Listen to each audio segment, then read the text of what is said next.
Барлықтарыңызға сәлем достар. Бүгін сіздермен көрсен қызық арнасы. Достар, бүгінгі видеода әйгілі боксшы Мұхаммед Али туралы айтатын боламын. Ал сіздер видео басталмай жатып, лайк басып, арнаға тіркеліп, комментарияларыңызды жазып отырыңыздар. Ал ендеше бастаймыз.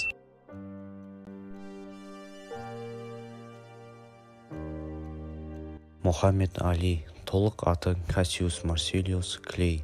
1942 жылы 17 қаңтар күні дүниеге келген. 2016 жылдың 3 маусымында ақштың Луисвилл, Кентуккиде де қайтыс болған.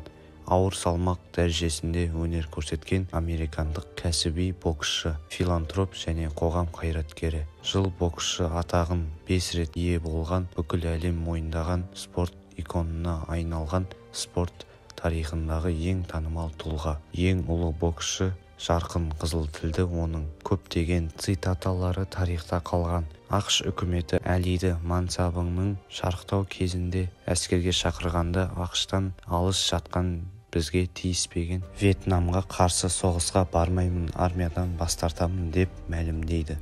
Осыдан ақш үкіметі оның барлық атақ даңғылықтардан айырып, 3 жылдан астам уақытқа бокстан алыстатады. Спортқа қайта оралғаннан кейін тарихшылар атап кеткен бокстың алтын дәуірінің барлық мықты боксшыларын жеңіп, өзіне барлық атақ даңғылықтарын қайтарып алады. Ал әйгілі Джо Фрейзермен қарсыластығы спорт тарихындағы ең жарқын беттерге айналды.